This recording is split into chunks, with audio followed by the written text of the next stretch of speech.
Target with PS Parihar channel में आपका स्वागत है।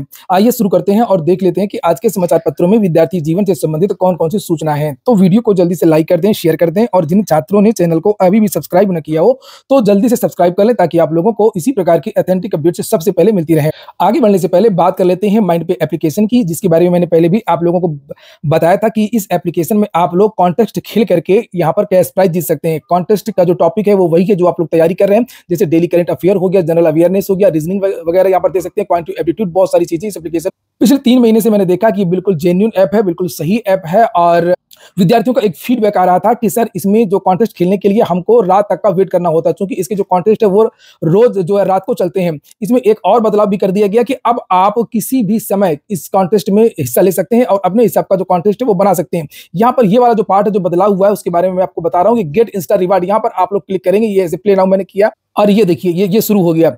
जो चीजें आपको आती है अपने इंटरेस्ट का टॉपिक वो आप चुन सकते हैं। जैसे यहाँ पर देखिए मैंने लिखा है गवर्नमेंट एग्जाम है और गवर्नमेंट एग्जाम में आप जाएंगे तो अपनी लैंग्वेज चेक करेंगे, हिंदी में देना चाहते हैं या इंग्लिश में। उसके बाद में यहाँ पर जनरल अवेयरनेस है, इंग्लिश है, करंट अफेयर है, क्वांटिटेटिव एप्टीट्यूड है, बहुत सारी चीजें। तो जैसे मैंने यहाँ पर ये सिलेक्ट किया करंट अफेयर हो गया। करंट अफेयर को भी यहाँ पर अपने हिसाब से देख सकते हैं कि इंटरनेशनल या नेशनल करंट अफेयर, जैसे मैंने नेशनल किया तो यहाँ पर क्लिक हो गया। नीचे यहाँ पर जाकर के आप लोग देख सकते हैं, ये क्वेश्चन भी सेट कर सकते हैं कि कितने क्वेश्चन का टेस्ट आपको कॉन्टेस्ट देना है और कॉन्टेस्ट भाग लेने के लिए आगे आप लोग पार्टिसिपेशन के लिए टाइम वगैरह भी चेक कर सकते हैं। यहाँ पर ये जब इस एप्लीकेशन को आप लोग इंस्टॉल करेंगे या शेयर करेंगे तो आपको यहाँ पर कुछ मनी भी मिलती है। उसी मनी के द्वारा यहाँ पर ये देख सकते हैं आप लोग इसे सेट कर सकते हैं। नीचे यहाँ पर एक्यूरेसी, जितनी ज्यादा एक्यूरेसी होगी, जितना कम समय होगा उतना ज्यादा आपको यहाँ पर पैसा मिलेगा। जैसे मैंने यहाँ पर देखिए आप सेट किया, जैसे यहाँ पर 80% लिखा हुआ है, मैं इसको बढ़ा दूंगा तो देखिए 92% एक्यूरेसी अगर मेरी रहेगी इस टेस्ट में तो यहाँ पर जितना 2 रुपए लगाया तो इसका 1.15 पैसा जीतने पर मिलेगा। इसी तरीके से यहाँ पर ये टाइम की जो लिमिट है इसको भी हम घटा सकते हैं और बढ़ा सकते हैं।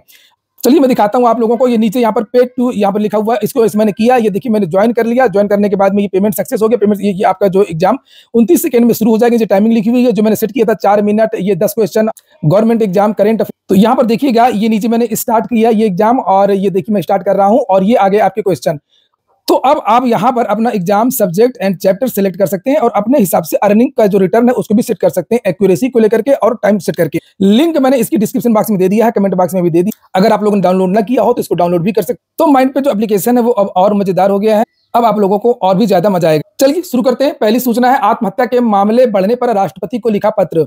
कल के समाचार पत्रों के माध्यम से ये जानकारी दी गई थी कि प्रयागराज में बहुत सारे जो छात्र हैं वो आत्महत्या कर रहे हैं और पिछले 6 महीने में लगभग 16 छात्र आत्महत्या कर चुके हैं। तो उसी क्रम में युवा मंच के संयोजक राजेश शचान ने राष्ट्रपति को पत्र भेज करके लिख करके और इसके लिए रोजगार संकट की भयावह स्थिति को जिम्मेदार ठहराया है और अपील की है कि उत्तर प्रदेश के विभिन्न विभागों में रिक्त पड़े 6 लाख रिक्त पदों को भरने की प्रक्रिया तत्काल शुरू की जाए। वहीं पर युवा मंच के संयोजक और युवा मंच के जो अध्यक्ष हैं अनिल सिंह, इन लोगों ने जो संविदा के खिलाफ एक बड़ा आंदोलन किया था 17 सितंबर 2020 को, और रेलवे को लेकर के जो आंदोलन हुआ था एनटीपीसी का, जिसमें दोनों ही चीजों में सरकार को बैकफुट पर आना पड़ा था। जो एनटीपीसी में 20 गुना परिणाम को लेकर के और ग्रुप डी में प्री और मेंस को लेकर के विद्यार्थियों ने जो आंदोलन किया था, इसमें सरकार को पीछे होना पड़ा था और संविदा की जो भर्ती थी, जो प्रस्ताव आया था उसमें भी सरकार को बैकफुट में आना पड़ा था। लेकिन इसकी बहुत बड़ी कीमत चुका रहे हैं आज ये जो छात्र नेता हैं, इनके खिलाफ बहुत सारी संगीन धाराओं में एफआईआर दर्ज हुई है, मुकदमे का ट्रायल भी शुरू हो गया है। आप लोग यहाँ पर देख सकते हैं, ये बालसन चौराहे का सीन है जो 2020 में जो आंदोलन हुआ था और मेरे चैनल पर भी आप लोगों ने देखा होगा, ये लाइव चला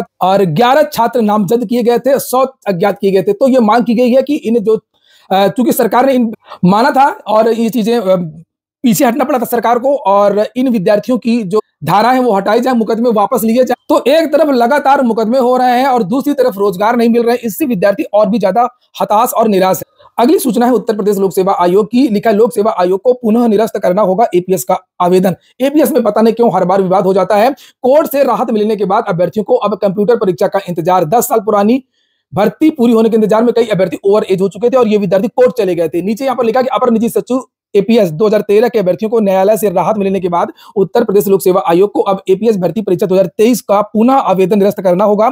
इस भर्ती के अभ्यर्थियों को भी अब कंप्यूटर परीक्षा के आयोजन का इंतजार है, जिसके बाद एपीएस का अंतिम चयन परिणाम जारी किया जाएगा। 2013 की जो एपीएस की वैकेंसी को रद्द किया गया था, ये विद्यार्थी कोर्ट चले गए थे और आप लोगों ने 2 दिन पहले सुना होगा, समाचार पत्रों के माध्यम से जानकारी दी गई थी कि वो जो भर्ती है 2013 की उसको बहाल कर दिया गया है और ये जो विद्यार्थी हैं जो ओवर एज हो गए थे 2013 के, इन विद्यार्थियों को उम्र सीमा में छूट भी नहीं दी गई थी और ये विद्यार्थी कोर्ट चले गए थे। भर्तियों को लेकर के बिहार के डिप्टी सीएम का एक बयान है, पेपर में लिखा है आपन बिहार नौकरियां अपार। तेजस्वी यादव, उप मुख्यमंत्री तेजस्वी प्रसाद यादव ने सोशल मीडिया एक्स पर ट्वीट किया और कहा कि अपन बिहार नौकरियां पार। उन्होंने शिक्षक नियुक्ति की चर्चा की और कहा कि शिक्षक भर्ती परीक्षा के ऐतिहासिक प्रथम चरण में 1,22,324 अभ्यर्थी सफल हुए हैं और दूसरे चरण में 1,10,000 से अधिक शिक्षकों की फिर से नियुक्ति की जाएगी। सभी अभ्यर्थी अपनी तैयारी और मेहनत जारी रखें। जहां पर उत्तर प्रदेश के मुख्यमंत्री भर्तियों को लेकर के नए आयोग को लेकर के खामोश हैं, वहीं पर जो पड़ोसी राज्य हैं वहां से लगातार भर्तियां निकल रही हैं और जो उत्तर प्रदेश के विद्यार्थी हैं वो अपने आप को ठगा महसूस कर रहे हैं। जुलाई में शिक्षक भर्तियों का विज्ञापन जारी हुआ था बिहार में और अब इन विद्यार्थियों को नियुक्ति पत्र मिल रहा है और उसके बारे में जानकारी दी गई है कि शनिवार तक जिले में 928 शिक्षकों को नियुक्ति पत्र दिया गया। बात पटना की हो रही और माध्यमिक शिक्षा का रिजल्ट भी देर रात जारी हो गया है। सीट से कम अभ्यर्थी सफल हुए हैं। माध्यमिक में कुल 32,916 सीटें थी और विद्यार्थी केवल 26,204 ही मिले। वहीं बीपीएससी के जो चेयरमैन हैं उन्होंने 67वीं बिहार पीसीएस का जो फाइनल परिणाम उसके बारे में भी उन्होंने कहा कि इसी महीने अंत में 67वीं बीपीएससी का जो फाइनल परिणाम है वो जारी कर दिया जाए। अगली सूचना है उत्तर प्रदेश की टीजीटी पीजीटी वैकेंसी की। लिखा है लिखित परीक्षा पास नहीं कर सके थे टीजीटी के फर्जी चयनित।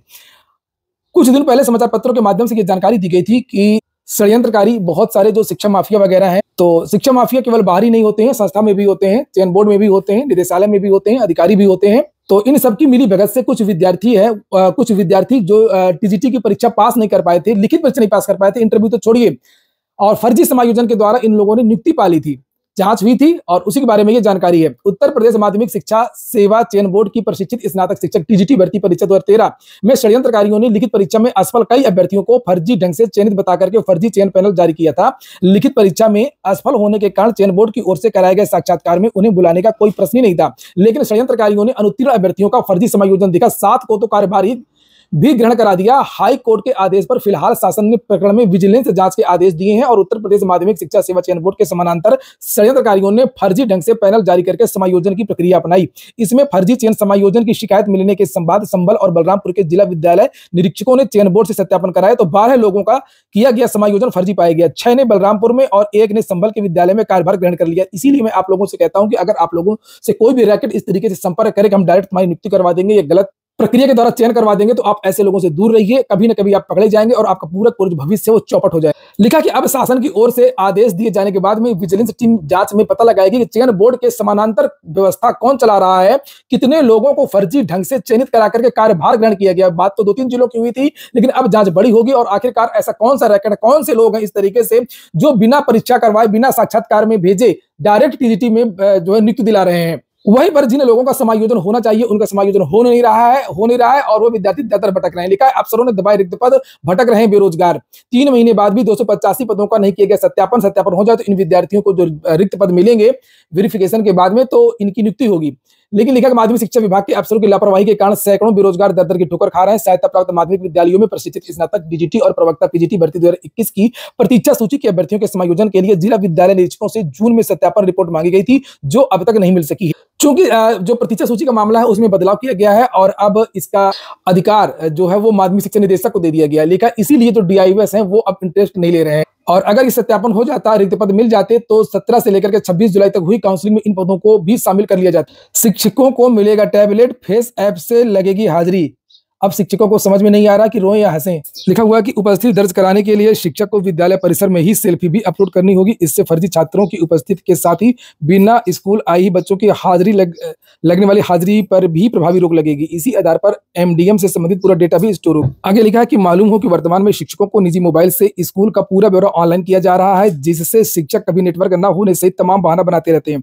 इसी को लेकर के शासन की ओर से शिक्षकों को टैबलेट देने का निर्णय लिया गया है। क्रेट 2023 के लिए अगले सप्ताह नोटिफिकेशन जारी हो जाएगा। इलाहाबाद विश्वविद्यालय के शैक्षिक सत्र 2023 में पीएचडी में दाखिले के लिए संयुक्त शोध प्रवेश परीक्षा क्रेट के लिए अगले सप्ताह घोषणा करने की तैयारी है। इलाहाबाद विश्वविद्यालय प्रशासन इस बार कुल 48 विषयों के सापेक्ष तकरीबन 1000 से ज्यादा सीटों पर पीएचडी में प्रवेश देगा। लखनऊ में सहायक आचार्य के 64 पदों पर नियुक्ति के लिए 3000 से ज्यादा आवेदन आए हैं और आगामी 5 नवंबर को अभ्यर्थियों को शॉर्टलिस्ट करने के लिए लिखित परीक्षा का आयोजन किया जाएगा। पुलिस कांस्टेबल भर्ती को लेकर के कोई बहुत बड़ा बयान नहीं, केवल पुरानी भर्तियों के बारे में कहा गया है।